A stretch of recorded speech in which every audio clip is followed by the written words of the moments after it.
Hey Dream Babes, my name is Yarrow and you're listening to the Daydream Rose podcast. I'm sending you a slightly belated solstice podcast episode, and I'm really hoping that you had a beautiful time and were able to celebrate a tiny bit wherever you are in the world. This episode is really lovely. I have Natalie Ross from Dream, Food and Beauty on the show, and we talked about everything from doing slightly imperfect do-it-yourself media stuff, overcoming self-doubt, growing communities, and being comfortable with being wrong. So it was really cool, and I am super excited to share this interview with you. Don't have super much to share on my end this time. I'm running a free embodied tarot and tea magic workshop later today that you can still sign up for. And I will link to that in the show notes. And yeah, I've been really enjoying those. I think it can feel like such a weird, relationship to share all these really intimate interviews but never really meet any of you, and there's so many of you now, which is amazing. So anyway, I really enjoy these free webinars that I run at least once a month, and if you want to join, please look out for them on Instagram. They're also on both of my websites, yarrowdigital.com and daydreamerwolves.com.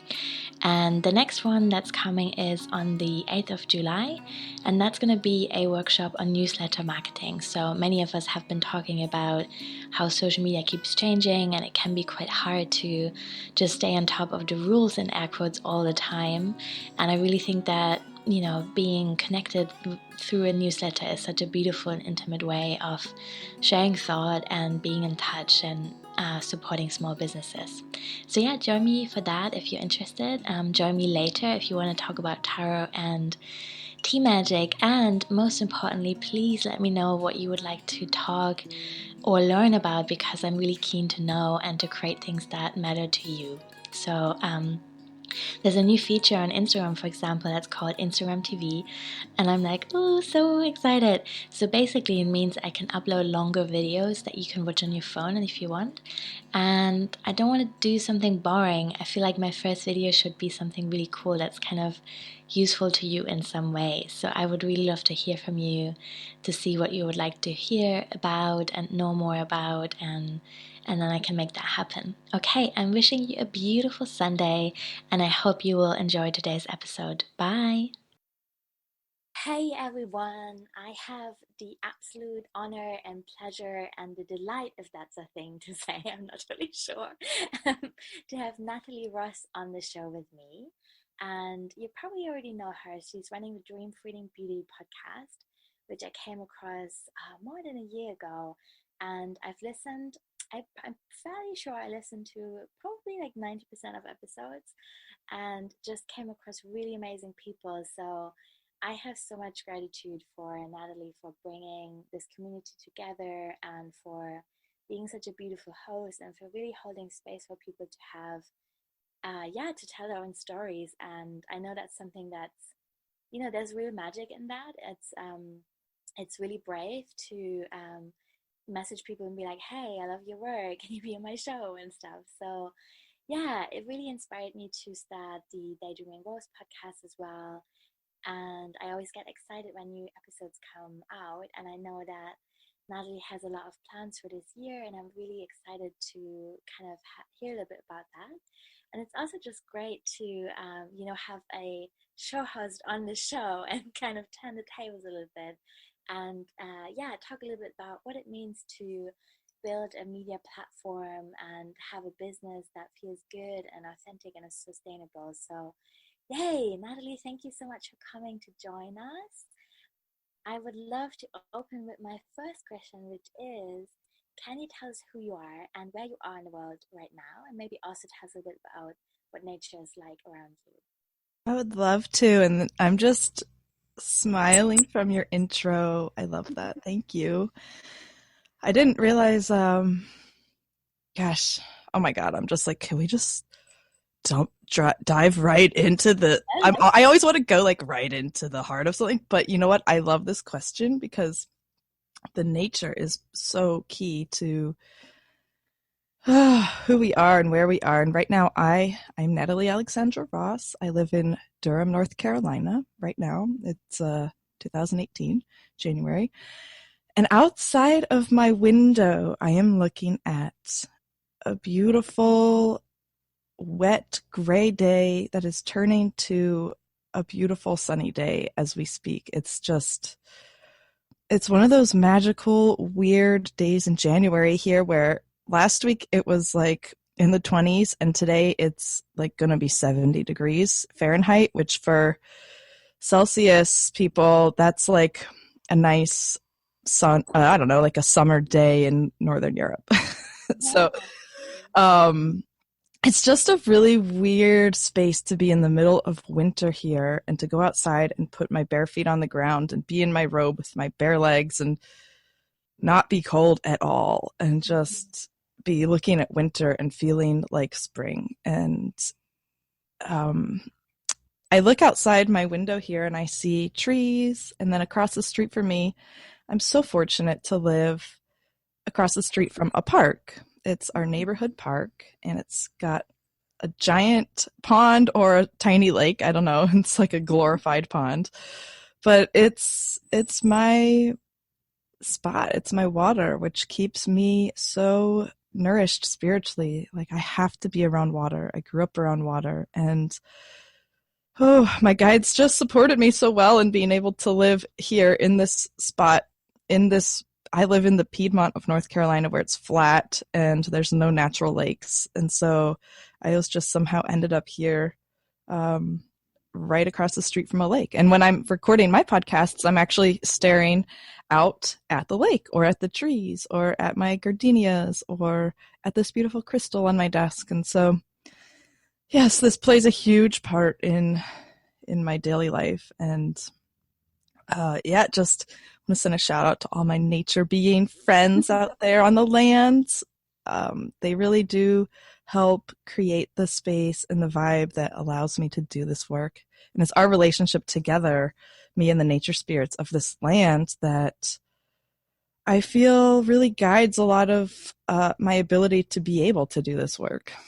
Yeah, that's beautiful. And that makes a lot of sense to me. Thank you for sharing. Totally. Oh, so yeah, I'm totally up for diving right in. Do you have a lot of Scorpio in your chart as well?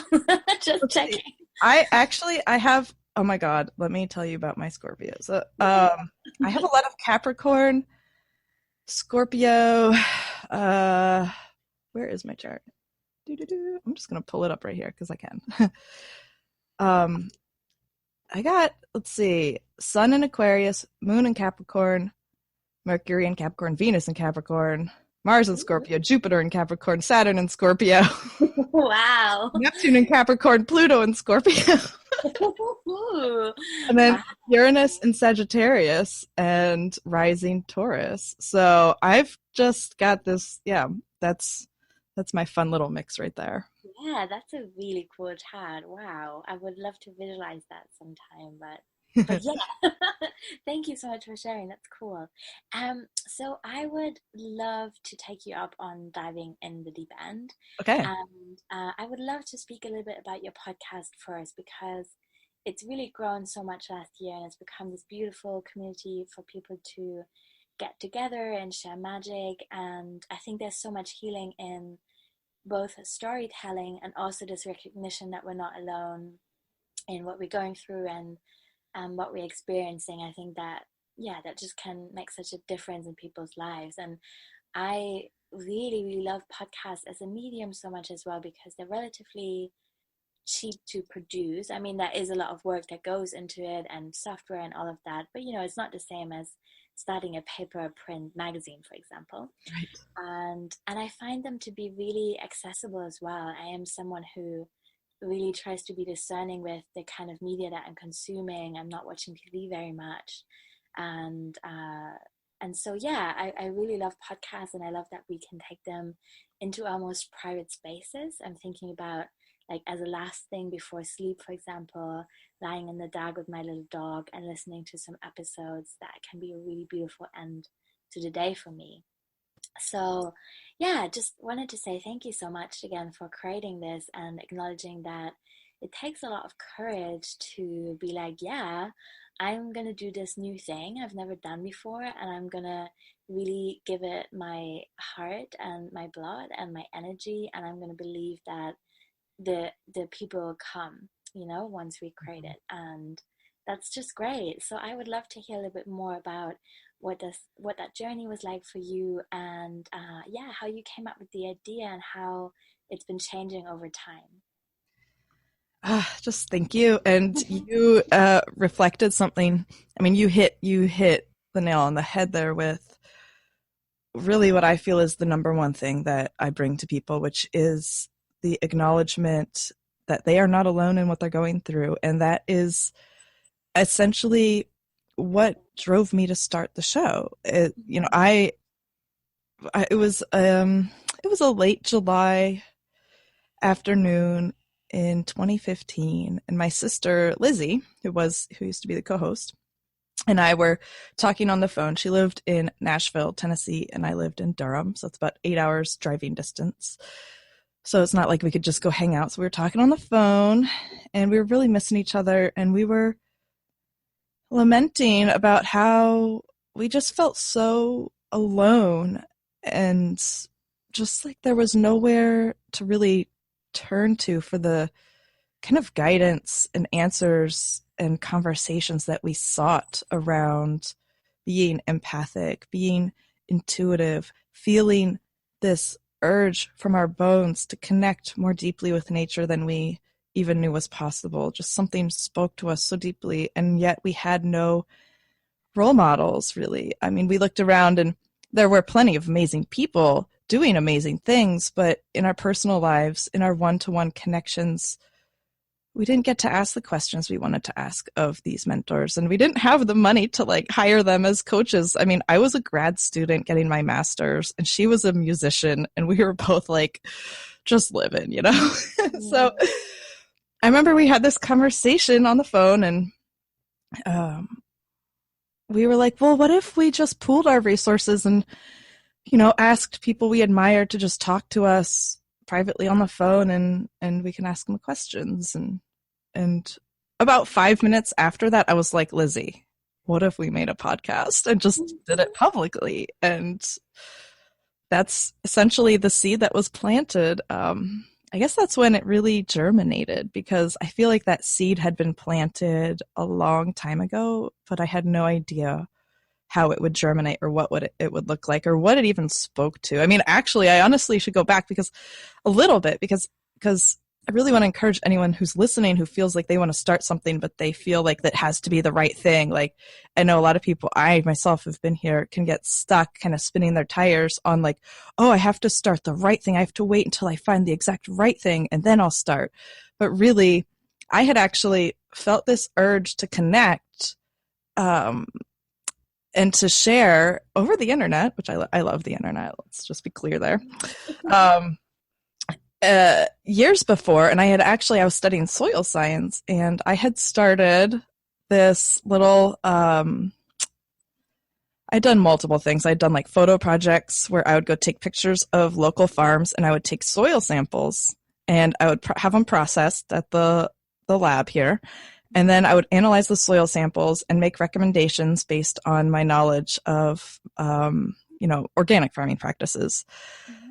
And I had a website for that and everything. And I was like, yeah, this is what I'm going to do. This is it. This is it. And then it just something was speaking to me, and it was like, no, this isn't it. This isn't it. And at that time, I was still very, very, very in the closet about my spirituality. I mean, I was just I knew, I practiced crystal meditations and chakra clearing and stuff, very, very, very privately. It was nobody's allowed to know about this because they will burn me at the stake, So that was the form that it was allowed, that this desire was allowed to express itself through, was through this, I called it Grow Beautiful. And I still have an Instagram. You can find Grow Beautiful Instagram and see some of the pictures. And the website, unfortunately, is gone. But then it evolved into, I was like, you know what, I'll teach gardening, and I'll eventually kind of weave in some of these ideas about more spiritual aspects of connecting with the earth through these YouTube videos about gardening. And so I actually made another thing called Staring at Plants, and the YouTubes are still up there. You can go there and laugh at them because they're I think they're so silly. I mean, they're absolutely just, I look at them now, I'm like, oh, I'm not going to take them down, but oh, wow, I've learned so much. They're like kind of embarrassing, but people loved them. And I made those. And then it was actually, I had been making those for a few months when the idea for Dream Freedom Beauty germinated, and I dropped staring at plants. I was like, look, my heart is singing at the idea of being able to be seen and to be heard for my spiritual needs, for that side of me to come out and play and explore and connect with all of this sciencey stuff I'd been doing. And at this point, I don't even care that much about the science. I'm like, spirit. But so I share that story because I really want to encourage folks to just start where they are. It doesn't matter if you've got it right or if you've got, start where you are. And if it turns out that that's not the thing, you will have learned so much, and just tune in again and start a new thing and just keep doing it.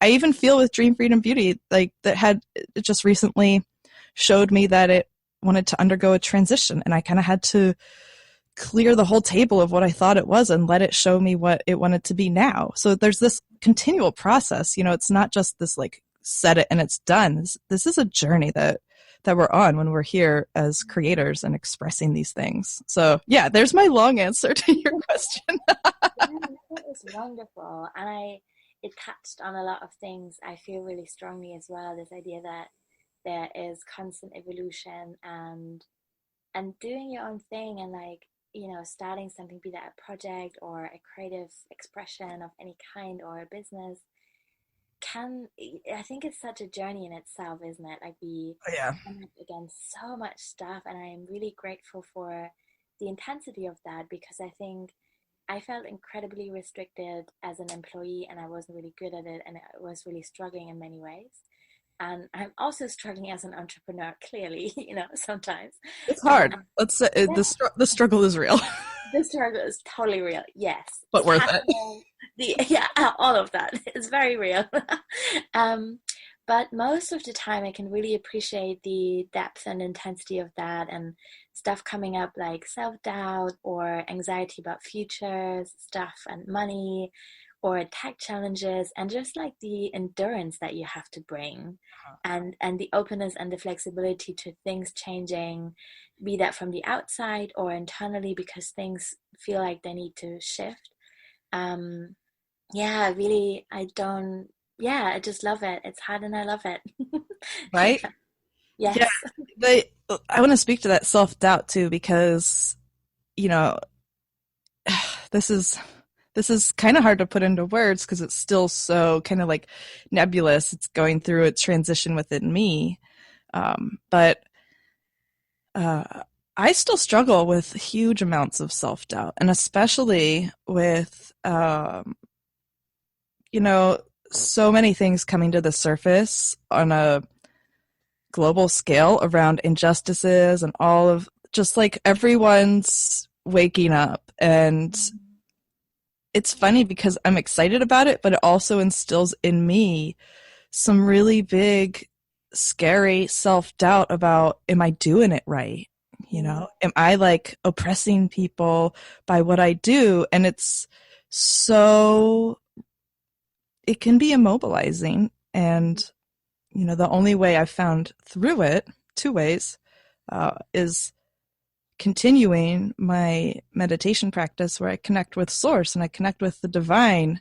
And that connecting with divine source, really, it's like getting bathed in a different paradigm where you're like, wow, it's showing me the way of unity, the vision of unity, instead of having to get lost in the maze of fractioning and fragmenting and divisiveness. And I feel like that's something I've been really kind of struggling with, is like, is that even right? Is connecting with source and touching in with that unity and that unification and that vision that guides me to do my best work in integrity and with a vision for creating unity and dissolving all of these illusions of separation that we have in the world. That's, I mean, such a huge thing, but I even doubt that. And that is rough. And then the other thing is talking to other people about it. And so that self-doubt is real, but how do we approach it? And how, I don't know, Sarah, do you experience it? And do you have ways that you approach this? Oh God, yeah, I experience all of the time, definitely. And um yeah, what to Hey, say? let me throw you one. Pop I quiz. think, yeah, I think that there's a few things that have helped me. First of all, I want to say that I have some really beautiful people in my life that have very compassionately and very patiently called me in when I got things wrong. And I really am trying to be that person for other people as well, and to be really staying open for dialogue and sharing experiences. I think is what is most helpful for the change that we were trying to manifest and embody. And I think I'm also trying to become really comfortable with the idea of discomfort and being wrong, as a white person with a platform to, yeah, just understand that I will be making mistakes, and that this sense of like white guilt is probably a part of it, but it's not useful in itself. So I'm just trying to remember, to really just feel that and just be like, okay, I really have to acknowledge that I am very blessed in many ways, and that there's a responsibility that comes with that, and I need to make sure that I'm uplifting marginalized voices and sharing the blessings I have. And because that is a shift, and that is not necessarily the way things always have been, there will be mistakes because it's new and we're learning really. And that I really, yeah, I have a strong sense of there being a lot to learn for me. um and yeah, I think that that's very humbling. And I think, just to kind of surrender into this reality that um I'm not perfect with it, and I will have to be with a lot of discomfort around it, and be okay with that, and just to kind of look towards building resilience and networks of people that have a similar vision and want to support each other feels helpful. And mm, what else? Huh. It's such a big question, isn't it? Yeah, but That's I I really do care about it, and I think it's important to talk about, even if we don't have the perfect answers right now. And oh yeah, one more thing just comes to mind. I think sometimes when I've been given interviews, I was like, shit. When I look back at what I've been writing into my diary or saying to other people a year ago or 2 years ago, I don't feel the same way anymore. Things have really shifted, and that can go two ways. It can either make you really nervous and be like, oh, I will look back at this interview and just be a bit ashamed, and it's going to be weird because I don't feel that way anymore. Or you can go in the other way and be like, look, there are really things that are shifting and changing, and I'm just going to be honest with that as well, and be like, what I'm saying right now might really not be how I'm feeling in a year or 2 years from now. And in a way, I'm hoping it won't be, because I hope that my understanding of things and power dynamics will evolve. And so I hope that, we'll look back at some of these recordings and be cringing a little bit in the same way they were cringing about earlier feminist thought that hasn't been as inclusive and as intersectional as it is now. And I mean, we're not totally there yet either. That's not to say feminism right now is perfect. It really isn't in so many ways, but there's so much exciting new thought coming up that hasn't been around in previous generations. And so I hope that future generations will in a way feel the same way about us, and just look at the stuff that we're dealing with right now and be like, oh man, like these people were kind of behind that, right?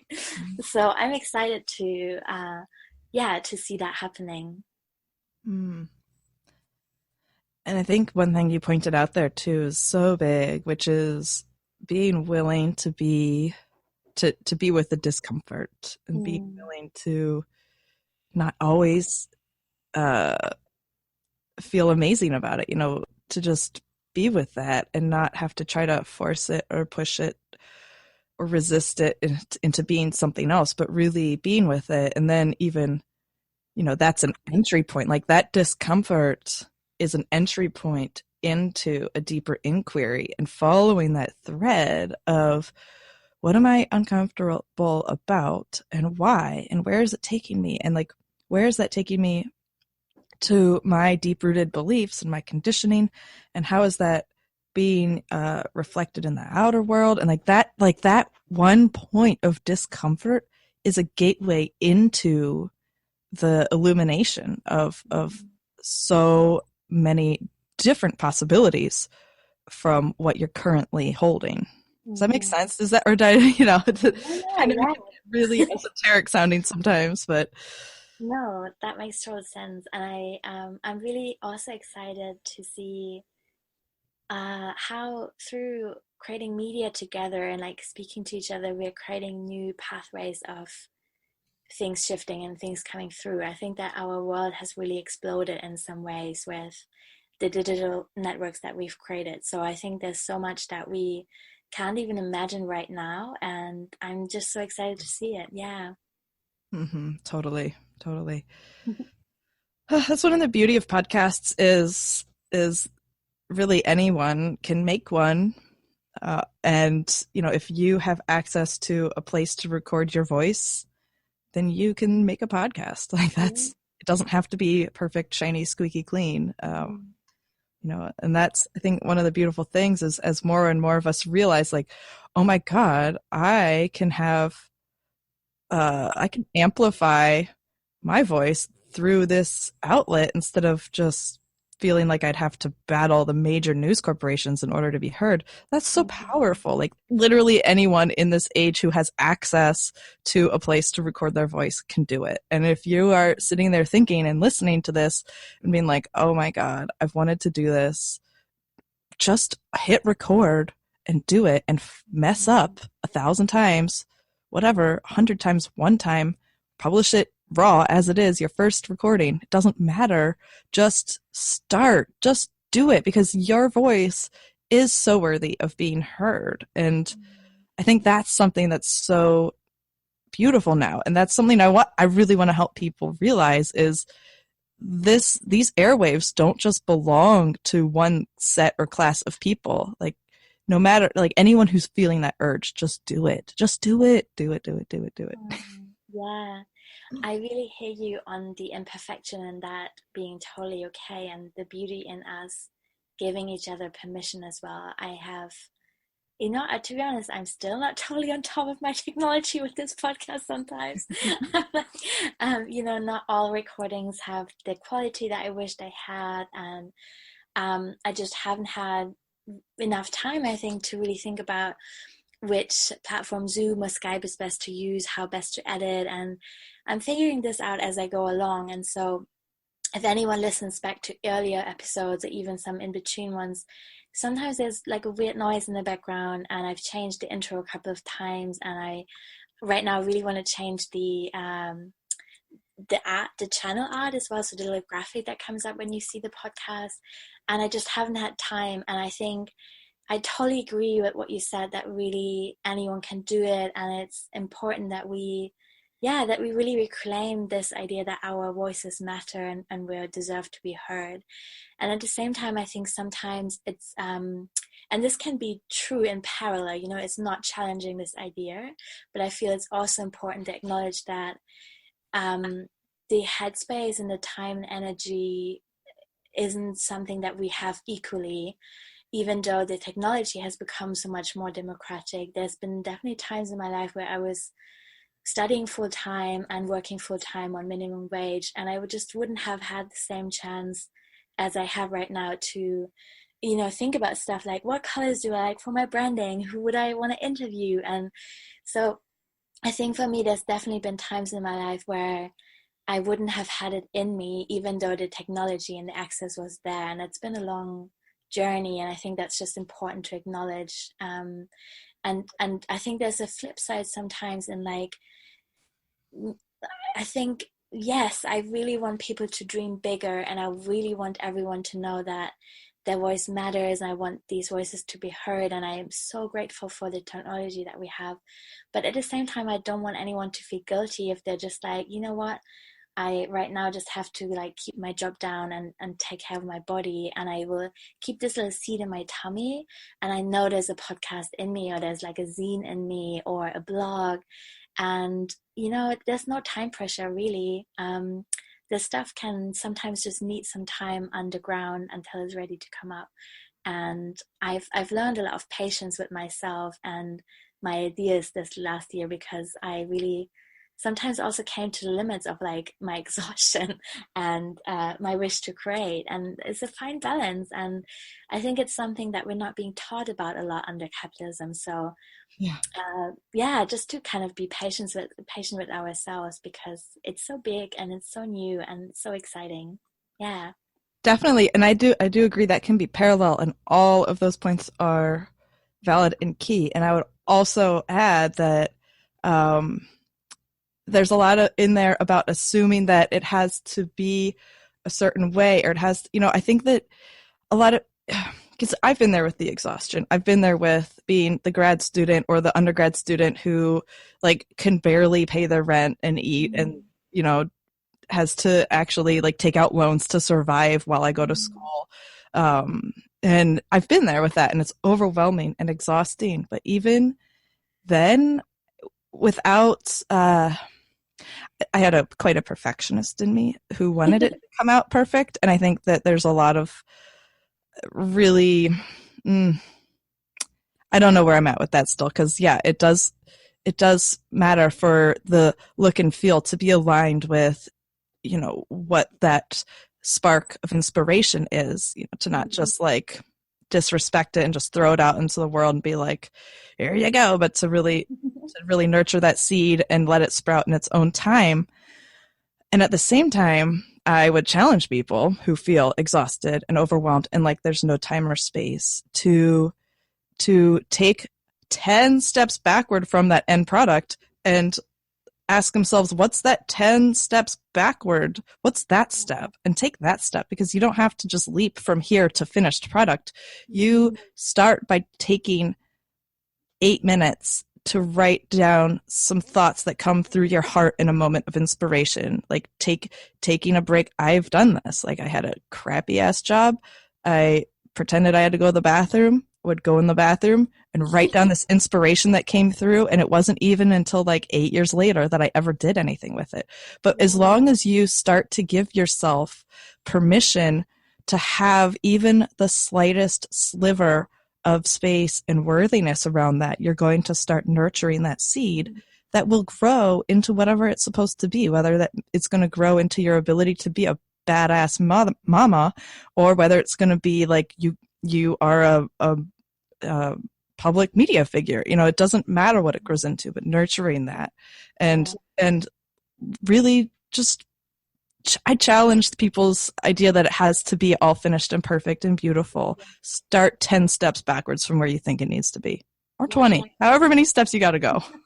Yes, exactly. Yeah, totally. And I would add to that also that there's so much beauty in being like in putting something out there that's a bit weird.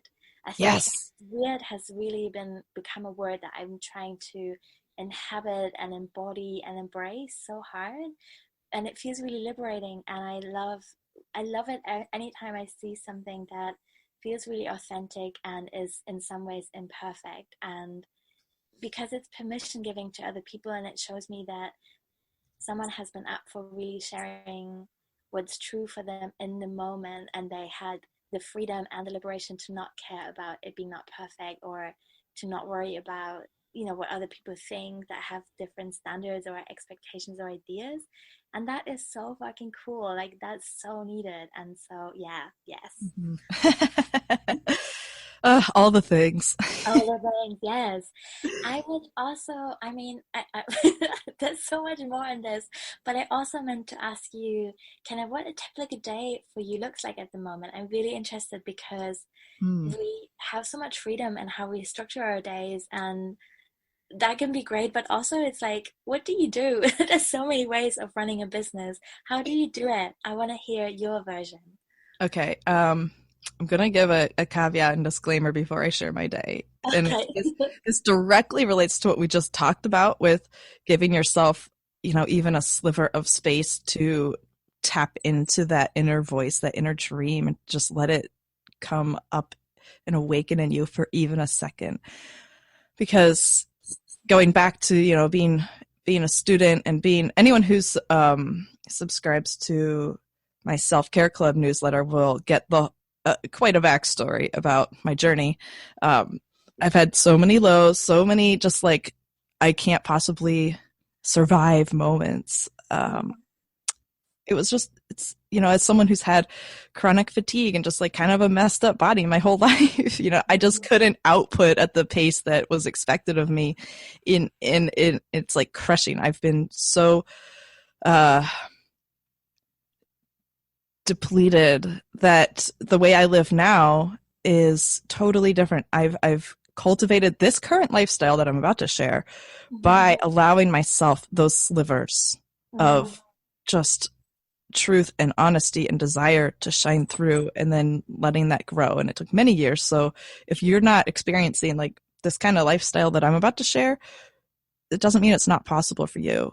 It's just something that you can cultivate through listening to that inner voice. Cultivate what's true for you. I mean, this is the whole like underlying theme of my message, is just cultivate what's true for you. And no matter what constructs you are living in, or what kind of limits you're living in, you are so much more fucking powerful than you know. And just freaking start. I'm just like, I don't know, I'm getting a little out of hand here. I'm like, but okay. So my current day, my current reality looks like, usually my husband goes to work. He works, he's a scientist. He goes to work. So he usually wakes up first, and when he gets up and to get ready, I kind of like start coming to consciousness, I'm like, laying in bed. And I really like to just sit there for a second and check in, instead of, I'm not the type of person who just jumps out of bed and is like, let's go. That's not me. It takes me a very long time to kind of come into being sometimes. So I'll open my eyes, or maybe not. Maybe I'll lay there with my eyes closed for a little while and just kind of like melt into that space between the dream world and the waking world, and check in with what's showing up today. Each day is different. Each day brings something new. And in that space, I'll also often bless my day with some sort of invocation or prayer or blessing, just blessing my day and blessing everyone I'm going to meet and contact or connect with. Just doing a little intention setting. And then I will usually look at my beautiful magnolia tree out the window for a second and just kind of say hi to my tree friend. And then I'll wake up, get out of bed. This could take an hour, this whole process. Yeah. And go and make tea and do some journaling and meditation. And oftentimes there's a process I learned about a year ago from Carolyn Elliott, who is a multiple times guest on Dream Freedom Beauty and has also been on Self-Care Club. Yeah. She does this thing called Deepest Fear Inventory, DFI, and she actually outlines in detail the exact steps of the process on the Self-Care Club episode where she was a guest. And I can't wait to listen. It's so I love the Deepest Fear Inventory, because essentially what it does is it kind of turns your desires on their head. And I had my own practice around this before, but she just like systematized it, and I'm a sucker for systems. And so basically you think about something you think that you desire, something that you're like, oh, I really wish I could have, do, or be this. This is what I'm bringing into form, into fruition. And you write about all the reasons why you hate and resent it, actually. And it's really funny because we think on the surface, oh, I desire that thing. I love it. I really want it. But just under the surface of that desire are so many reasons why you're scared to have, be, or do that thing or experience, or why you are resisting the change that having or being or doing that will bring into your life. There's so many subtle, unconscious or subconscious reasons why you don't want that thing you think you want. Yes, totally. And so I just love DFI. Everyone go listen to that episode because I don't know if it's out yet, but because she outlines the process, and I love doing that. I just love doing that. That often opens up some sort of clarity for me that helps me then, figure out the rest of my day. So I made a commitment in 2007 to myself that I would do whatever it takes to live in love. And that's part of the process, is like that comes first before everything, before anything. Like, I can't do anything without first checking in with, am I living in love? And that's not necessarily the question I ask. I have all these different tools and approaches and techniques, but that's really, really, really, really key. Like, I just can't move at all without already being aligned. So however long it takes to get aligned in the morning is however long I give myself. And, that what I've just shared is maybe just a snapshot of one day. There's different tools. So that I usually don't start talking to other people until 11 a.m. All of that, because usually that's about how long it takes. And I'll record podcasts, or I'll go for a walk with my dog, or I'll work on some back end business stuff, or I'll clean my house, or I'll fuck around on the internet, or I'll talk to my friends on the phone. Or, I mean, my days they can look like anything. So, and then at night, my husband comes home, we eat and chill out. Sometimes I watch Netflix. Sometimes I take a bath. Sometimes I read before bed. Sometimes I pass out on the couch. That's my life. Yes, that is beautiful. I love thinking about the magnolia tree and your dog, and I love it. Sounds so fluid. That's really beautiful to have the space to kind of give yourself what you need and to just give it time. I don't usually start working before 11 either, especially not with other people. Just like, no, no. It just takes time in the morning to get ready. And I think that slowness is a luxury that I treasure so much. Like crazy. Yeah. And, part of this is possible because I am really extremely privileged. And I got to admit, it's awesome. I mean, I would wish this privilege upon everyone, and to people who aren't as privileged as I am to live this life. Yeah. There's some, I wish I could wave a magic wand and give everyone this equality and just like make like everyone has this privilege and everyone has this sort of access to living this life. And I also would say,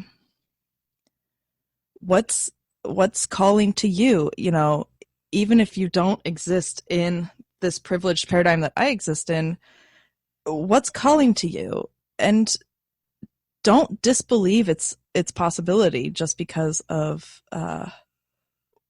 what kind of constructs you live in. Like, I've seen crazy shit happen for people, and I don't know, maybe I'm being an asshole here, and maybe this is where someone needs to call me out, but I really, really, really believe that for each person, whatever this kind of brings up or speaks to in them is possible. And I know that from my connection with the divine source and witnessing like miracles, like what is possible when you connect with a source higher than yourself and allow that to guide your choices and allow that to support you in your life. And you allow that to really help you see the freaking immense, crazy power of creation and destruction. So feel free to call me out, people. I don't bring it. I'm like willing to learn, but I also stand strong and clear that connecting with the divine source is, I think it's key to our collective evolution. Mm. Yeah, and I think also giving each other space and permission to dream our own dreams. I think Yes. what you were saying earlier about I don't know if that's like part of, I know Carolyn Elliott only a little bit, and I know she works a lot with the shadow and desire. And yeah, I really want to learn more. So I'm excited about that episode. And I think something that similar practices have really kind of brought home for me is this idea that it can take a little bit of time to kind of unlearn the conditioning and the Oh, desires. it could take a lot bit of time. Yeah, a lot. Exactly, because it can be so frustrating and like draining to chase something that you think you should want when it's, you know, what we are collectively taught to want, really. And I think the second we are more connected and we're creating the space for exploration and like playfulness with our own dreams in our lives, we come to visions that feel so much more authentic to us, and that's just so different for everyone, you know. Right. Maybe some people are just morning people and they want to start working at 8 and like they're really excited about it. I'm like, go for it, that's so cool, it's just not me. And so yeah, I agree, and I really care so much to encourage people to dream bigger for themselves as well, and to really make that space to come to authentic visions for their lives. I think that's so valuable and something that's really actively discouraged in the way that we've been living. And so it's exciting to see more people really question that. Yeah. Right, and that conditioning runs so deep. I mean, Mm-hmm. it's you know, who knows when some of the conditioning began? It could be 14 generations back that you've been, Mm-hmm.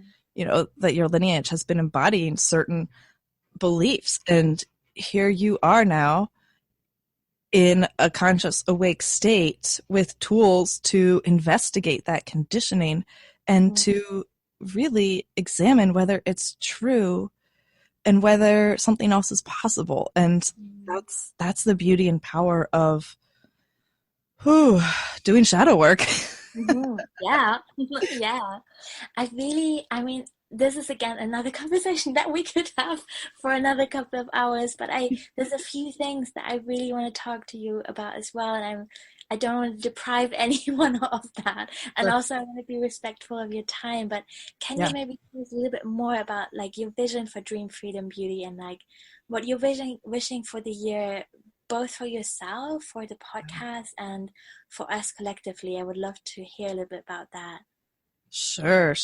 And so Dream Freedom Beauty. It's so funny because the name the name came to me and it sounds so I never really liked I feel like an asshole, but I never really liked the name, but it was very adamant and clear that that was its name. I was like, is there some other name that's like, come on, please? Like, it's so nebulous and it sounds so on the surface. It can sound so like bypassy kind of, you know, it's like dream, freedom, beauty, like, oh, let's all be beautiful dancing in the forest, which is awesome. I love being beautiful and dancing in the forest, and like, let's all just be perfect and shiny and pure. And I'm like, whoa, that is not what I stand for. Is life is like real freedom and real beauty comes from acknowledging the full spectrum of being. And it's funny because the name still fits even in that perspective and approach of dream, freedom, beauty is really, I feel like, ending our internal resistance and rejection and putting down of ourselves for how we feel is a pathway to freedom. And in that ending of our internal resistance towards how we're truly feeling, we have beauty, and we're able to connect with our true dreams, and we're able to cultivate them. And so something that you know, I've been kind of just since the beginning, we've just been kind of like, oh, we talk to this person, we talk to that person, but in December it became very clear to me. Actually, like November 2017, December, I just didn't have the drive to invite anyone to the show. I just didn't have I just didn't have that sort of there was no energy in it. I was like, okay, then I'm not going to force it, and I'm just going to replay some episodes and let it show up how it wants to show up. If it's done, it's done. Or if it's rebirthing itself, then let it die and let it rebirth itself. And so I went through this phase where I just followed how I was feeling. I didn't resist it, and I just replayed some stuff. It was great, whatever. And I love that. Yeah, it was funny, I think, and I'm sure this is true for many listeners, but I think the episodes that you replayed really were exactly the ones I needed at the time. Totally. awesome, Yeah. awesome. And I just tuned in. I was like, what do people need to hear? And I replayed them. So thankfully it worked. Glad to hear that. And then when I was just kind of like, I was actually getting kind of bummed. I was like, I don't know what to do. Am I just going to replay episodes forever? And then in early January 2018, I recorded with Lindsay Mack, episode 94, Dream, Freedom, Beauty. Y'all, check it. Yes. And it was supposed to be a self-care club episode, which is very structured and usually much shorter than Dream, Freedom, Beauty. And when we got on the line, she was just like, can I talk about this thing on the show? And she brought it up, and she had a recent diagnosis of a condition that could essentially end her life at any moment, and there's nothing she can do about it. She has a brain aneurysm, and she had just gotten that diagnosis at the end of December, and had been through this epic tower moment of the tarot, and wanted to talk about it. And I was like, oh my goddess, yes, bring it. This is it. And during our conversation, a lot of stuff I had been journaling about around, all of the signs and kind of guidance I'd been getting was around diving more into decay and death and the void and those tower moments in life. And during our conversation, it was just like solidified, and it was just clarified, solidified. It was like, this must be the direction you go. You have to dive into these. And that's part of that, not resisting how I feel and how we feel. We have to learn how to be with that discomfort of the grief, that discomfort of knowing that we are mortal, that discomfort of losing anything in life. Loss of any kind can be painful. That discomfort of just facing insurmountable challenges, that discomfort of watching our loved ones get diseases and pass away, that discomfort of watching our planet be ravaged by our own actions. And I'm going to just start crying. And it's like, we have to talk about this, and we have to not normalize it to quote, make it okay and like not take action about it, but normalize it in a sense of, this is part of living the full spectrum of who we are. And this is part of our evolution, I believe, is acknowledging this so that we can look at these shadow aspects that have been kind of relegated to the subconscious or pushed aside or fragmented out of our awareness, and bring them back in and welcome them back in and listen to what they're saying. Listen to that voice that is speaking to you of death and decay, and hear what it wants to say, and welcome that back into the sacred circle of life and death. This is life. And this is all rooted in like my obsession with decay and death and why I studied soil science. And, this is like full circle here. We're like, okay, now we have to bring it all together. And I don't know yet what that looks like, or how it'll unfold, but that's where I'm going. Yes. Well, Natalie, I'm really excited. And I understand it's a dream right now, and we don't know what's going to happen with the podcast, but that sounds really beautiful and super exciting. I listened to the episode with Lindsay Mag, last week I was in Morocco on a holiday, and it was one of the few things that kind of I did out of my real life, you know. Yeah. Hold on a second. I'm so sorry. I just got a call that. Did you hear it on your end of the line? I did, yes. That's Okay. no problem at all. Yeah, I just shut it down. I got this. I just switched my phone carrier, and now I get calls through my G chat. I'm like, that's so annoying. Ooh, no problem at all. Do you have another 10 minutes? I'm just gonna I have. Yeah, I have. Definitely. Yes, definitely. Okay, great, awesome. Okay, I will just go back to what I said about. Yeah, sure. Yeah. Thank you so much for sharing that. I am really excited to see where that's going to take you with the podcast. And I listened to the interview with Lindsay Mack that came out last week. So this episode is going to come out in a couple of weeks. But really to bring people back to that episode because it was really powerful, and I really, really love Lindsay's work. So, and I share a lot about what you're saying about death and decay, and I think, also, I mean, I have so much to say, but I really also share your feelings about namings. I think namings are so powerful. And the thought I had when you shared about this embracing death and decay was that is dream, freedom, beauty. You know, that is such a vital part of that. And I want to give a shout out to Sarah Faith Gottesdiener, who's also been on your show, because I feel through her Many Moons workbooks, I've learned so much about these sacred cycles that you're describing, and to really see that decay of ideas and relationships and just the way things are as such an important part of life. And I think before really starting to work with the moon, that has felt so abstract to me. You know, I thought it was like seasons, whatever that means. Sometimes I'm cold and sometimes I'm hot. Like, you know, what does that mean?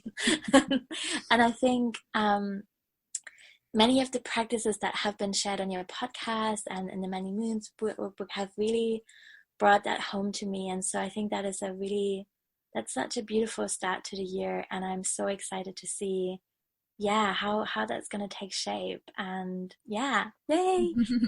Thank you. Yeah. And by the time this episode comes out, the next episode on Dream, Freedom, Beauty will have come out, which is funny because as soon as that realization happened, it was like, oh, easy. Now, like, someone reached out that I invited on the show like a year and a half ago and was like, oh my God, I just found this. And she does this like dream work, death, decay. So I'm like, oh my God, of course. It just all starts opening up.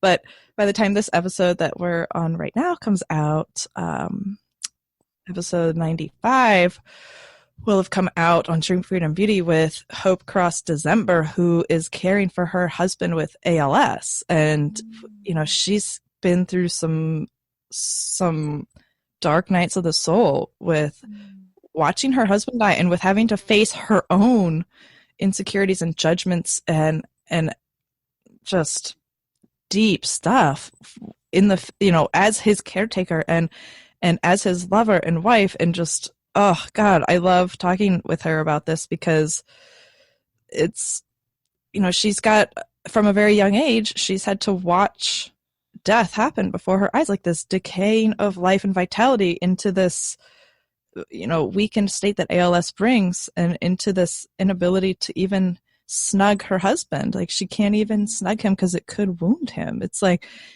it's amazing. Just these are the things that we go through as people, and they don't really get airtime. And so also I want to just take a second to invite people who feel like they have something from the shadow and something from that sort of, you know, facing life's hardest challenges, that place, whether it's from, you know, having been through a disease yourself, or being terminally ill yourself, or watching a loved one die, or having lost all of your belongings in a natural disaster, or having had to face you know, insurmountable challenges based on, you know, how you incarnated in this life, based on your skin color or your gender or whatever. Like, these are the things we need to explore. And I think that harkens back to what we talked about earlier, is we're going to make mistakes as we talk about this, but we got to talk about these things, and we got to open up the space for us to have these dialogues and to navigate this with some sense of, I don't even know, just to navigate it. How do we go through? We got to go through it, y'all. We can't go Yes, around it. yes, and we can at least hold hands in the dark and Yes. have compassion and stories and yeah. Yes, yeah, that's beautiful. Before we say goodbye, which I really don't want to do. I have time if you have another question. I have a little, I have some time. If Oh, you... well then, okay.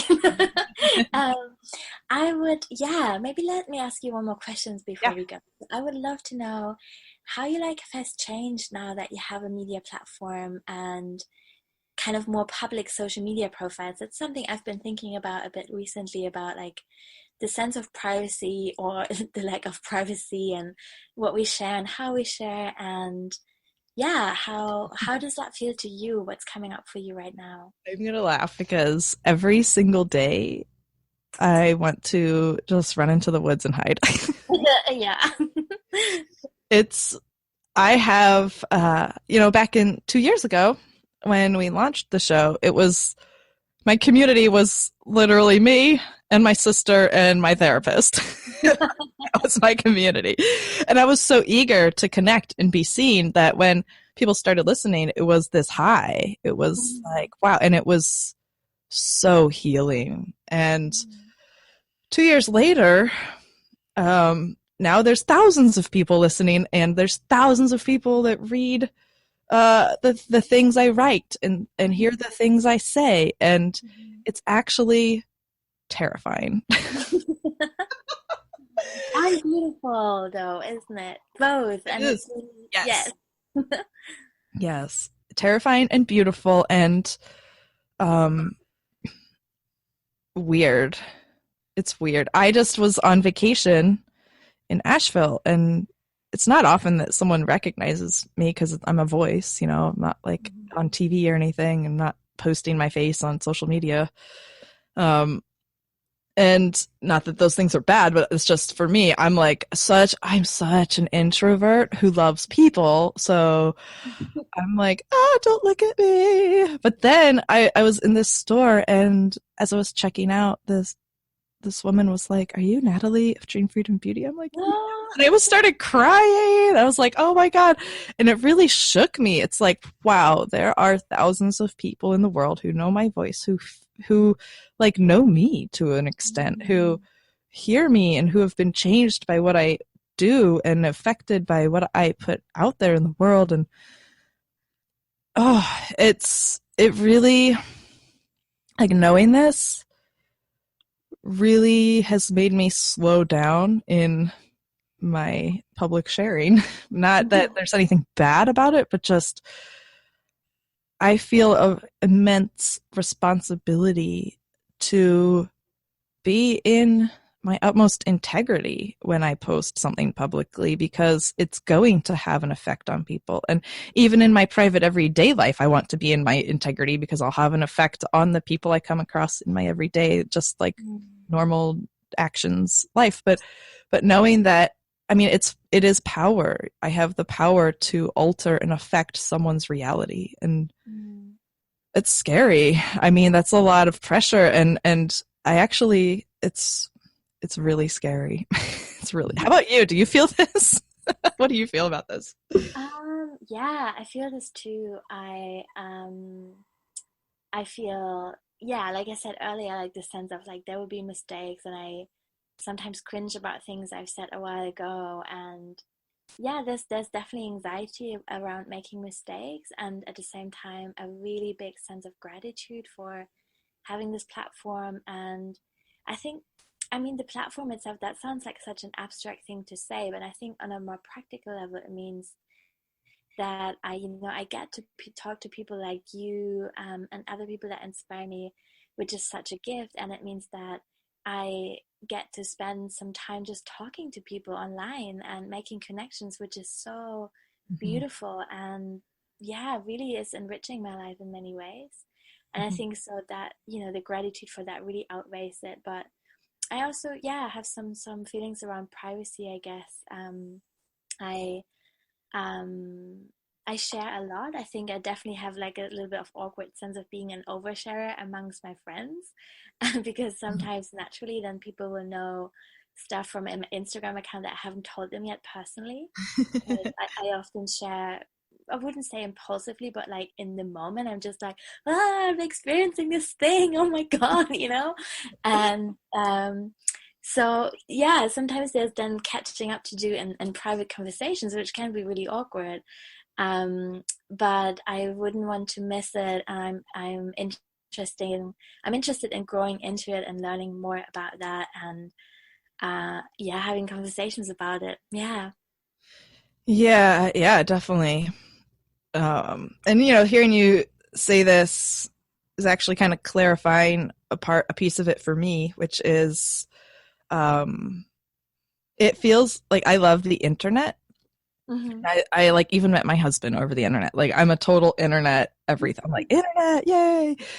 But I also, the bigger and bigger the audience grows, it's funny. I feel like I want more in real life connection. And that's why it was so touching to like meet this person in this shop and be like, wow, a real life connection. It felt so good. And it was like, wow, I want to amplify that, because that's, I think, what we deeply crave, is this need to connect. And we get to connect and feel seen and heard through these media outlets and through everything that's shared on Instagram or on podcasts or in newsletters or in books or whatever. But I think it's really amplified my desire to have even more real life connection, because I'll write a newsletter and I'm like, you know what I really want? I really just want to have a conversation with someone. Like I love having conversations with people, and it's still weird to like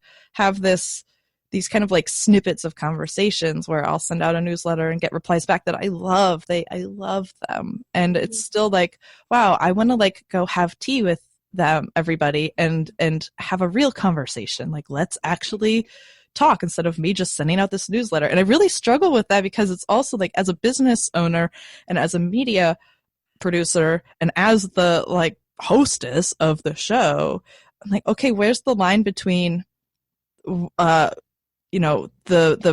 show as an entity and then me as being a representative of this? And I really do struggle with that that line between, I mean, I guess it's like essentially branding, which I'm semi clueless on.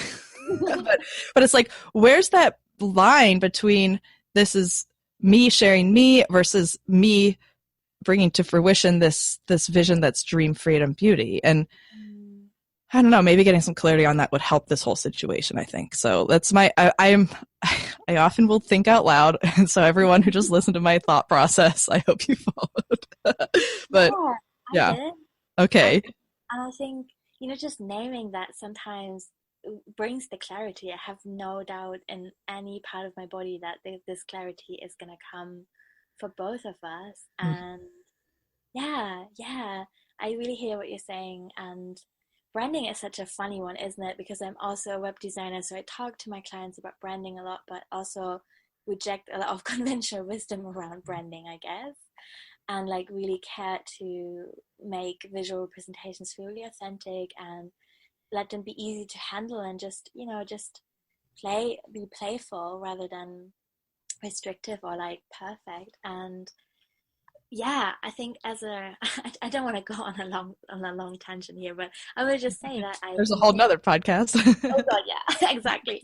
That as a web designer, I have rebranded, like in air quotes, my own two websites so often because I can, and it's like easy for me to do. But that's a whole other subject in itself. And again, I think I want to come back to what you said earlier, to really encourage people to be playful with that and remember that there are no rules, and you get to make really clumsy beginnings with branding and like what is you and what is the business and how does it all tie together. It's just an unfolding, isn't it? And it will change, and allowing it to be fluid is probably all it needs, really. Oh, I don't know. I'm mystified by. Me too. I'm just pretending. Oh, good. That's good to hear then. branding. I'm like, oh, it's so hard. Like, I'm like, don't confine me. But I'm like, but please confine me so I have some constructs to work within. Yes. Yes, it's a dance. It's a wild one. Oh gosh. Yeah. Um, Totally. Well, the thing about the community and connection, I do want to share that this is what has given birth to what I'm about to open up is the self-care club. And even though it's not in real life, human, physical, person to person, what I've done is I've just stripped away all the unnecessary elements of this. I mean, of this idea, which I'm about to share, and gotten to the core of what I really want and what I'm going to offer others, which is having a monthly live online hangout where you're not just sitting there watching like a webinar, but you're actually it'll be over Zoom, which if you're not familiar with Zoom, it's like this kind of online hangout space. It's like where you can show up, you can speak to other people, we can have conversations and discussions and dialogues, and we can really hang out and connect. And instead of having just a one-way conversation, we can have a beautiful dialogue amongst a community of people. And so I've created that. That's the self-care club, because community really is one of my deepest forms of self-care. It's how I get to share and learn and grow and nurture and be nurtured. And it's really changed my life. So this is one way which I feel I can offer, I can help uplift other people's processes, is by offering this space. So just want to share that. Yes, please do. That sounds amazing. I've been really looking forward to it, and I would love to share with everyone where they can find out more. So I know it's not totally open yet, but if people are like, oh, I need to know more, where can I find out more? How can they do that? They can go to selfcareclub.net, .com.net, and just sign up in the box, and you'll be notified when the doors open. And we'll have special guests. There's going to be a special guest every month who will, lead our discussion or do a little teaching, but we'll also still talk and connect. And then we'll grow the community from there. I just wanted to start so simple and then grow according to the actual needs and requests of the community that forms, instead of creating this whole entire structure. This is really something that we get to steer according to what we desire. That's beautiful. Wow. Yay. Thank you, Natalie. Yeah, totally. No, we'll put that in the show notes, and then also just want to mention the 2 podcasts that you're running, and they will be linked in the show notes as well. But it's Dream Freedom Beauty and then the Self Care Club, and both of them are really beautiful and amazing and totally worth your time. So do check them out and find the links in the show notes. Is there anything else that we should know? Oh my gosh, thank you, Sarah, for requesting me to be a guest and giving me a space to share, because I love being the host, but it's actually really fun to be a guest too. So thank you. This was really, really fun, and I hope people will email me and either share their experiences about what we've talked about, or call me out on how I'm being ignorant. I don't care, whatever. I'm willing to sit with the discomfort, so bring it. Thank you. Thank you so much for making time and for sharing so much from your heart. I really loved speaking to you. It's been such a privilege, because I have this familiarity with your voice, but it's so beautiful to speak to you in real life. And I really had this sense of feeling you across the ocean. I'm in the UK right now, so there's quite a lot of space between us, but it's been really beautiful to talk, and I'm so excited what's going to unfold both for the Self-Care Club and for Dream Freedom Beauty this year. And I'm wishing you so much love and ease and abundance and joy with that. And I have so much gratitude for what you're doing for all of us as a community. So thank you. Thank you. Thank you. Bye. Bye. Thank you so much for listening. I really hope that you enjoyed the show, and if you did, I would really appreciate a review on iTunes. that's making it a lot easier for other people to find the show, and they might benefit from it too. And it's just beautiful to share these conversations with as many people as possible. If you want to support the show financially, you can also become a Patreon at patreon.com/daydreamwolves, which gets you access to monthly ritual kits as well as courses and regular readings by me. I will link to that in the show notes. Thank you so much.